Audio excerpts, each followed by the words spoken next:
In a quiet village nestled at the edge of a vast forest, a young boy named Ethan lived with his grandparents. His grandfather, Mr. William, was known as the wisest man in the village. People from nearby towns would often visit just to hear his stories or seek his guidance. One afternoon, Ethan came home from school with clenched fists and teary eyes. He stormed into the house, threw his bag on the floor, and sat on the porch in silence. His grandfather, who was sitting under the shade of an old tree sipping tea, noticed the storm in Ethan's eyes. "What's bothering you, Ethan?" Mr. William asked, setting down his cup. "I hate Jacob," Ethan burst out. "He made fun of me in front of everyone. I wanted to punch him." Mr. William didn't scold him. Instead, he looked at Ethan with calm eyes, then motioned for him to sit beside him. "Anger is a powerful feeling," the old man said. "But let me tell you a story, one I learned when I was about your age." Ethan wiped his face and nodded. He always loved his grandfather's stories. They had a way of making everything clearer. Mr. William began. "Inside every person, there's a battle going on, a silent war that never truly ends." Ethan tilted his head. "A battle? Between who?" Mr. William smiled softly. "Between two wolves," he continued. "One wolf is filled with darkness. He is anger, jealousy, greed, pride, guilt, resentment, and lies.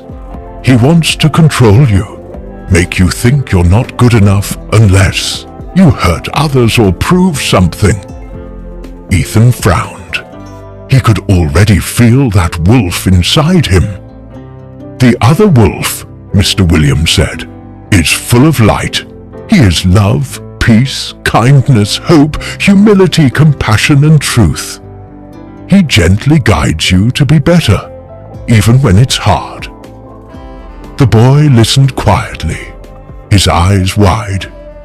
These two wolves live inside everyone young and old, and every single day they fight. "Which one wins?" Ethan asked, leaning closer. Mr. William smiled. "The one you feed." A silence settled between them. The only sound was the rustling of the leaves in the breeze. Ethan looked down. "I think I fed the angry wolf today." Mr. William placed a comforting hand on his shoulder. "That's okay, Ethan. We all do sometimes. What matters is recognizing it and making a better choice next time." Ethan looked up. "But how do I feed the good wolf?" The grandfather leaned back and replied, "By pausing before you react, by choosing kindness over revenge, patience over pride, by forgiving instead of holding on to anger. Every time you act with love or understanding, you feed the good wolf." Ethan thought about that. "But the angry wolf feels stronger sometimes." "That's only because we feed him more often," Mr. William said.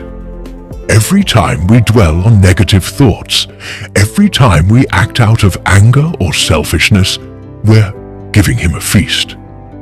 But even a small act of kindness or a single good thought can strengthen the good wolf." That night, Ethan lay in bed thinking. He imagined the two wolves inside him, one fierce and snarling, the other calm and wise, both waiting, both watching. The next day at school, Ethan saw Jacob standing by the water fountain. His fists tensed. The angry wolf stirred. But then Ethan paused.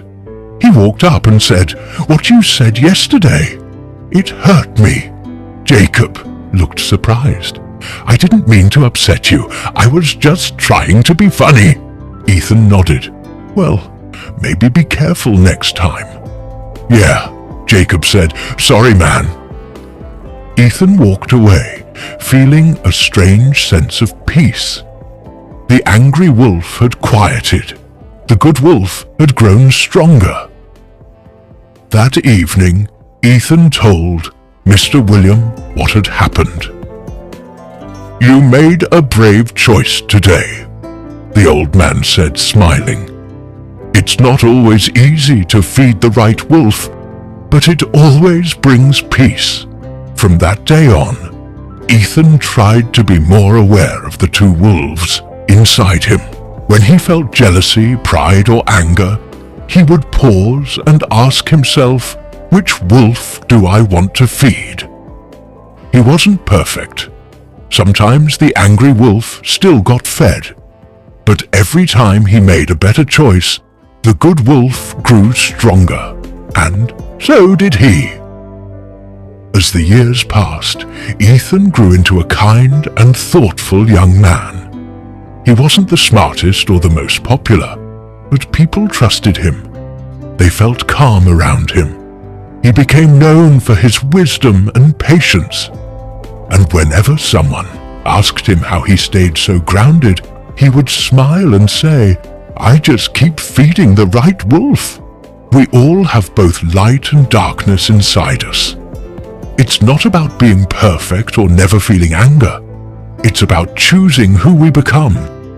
Every word, every thought, every decision is a chance to feed the part of us that leads to peace, strength, and kindness. 1. Jealousy. Feeling unhappy or angry because someone else has something you want.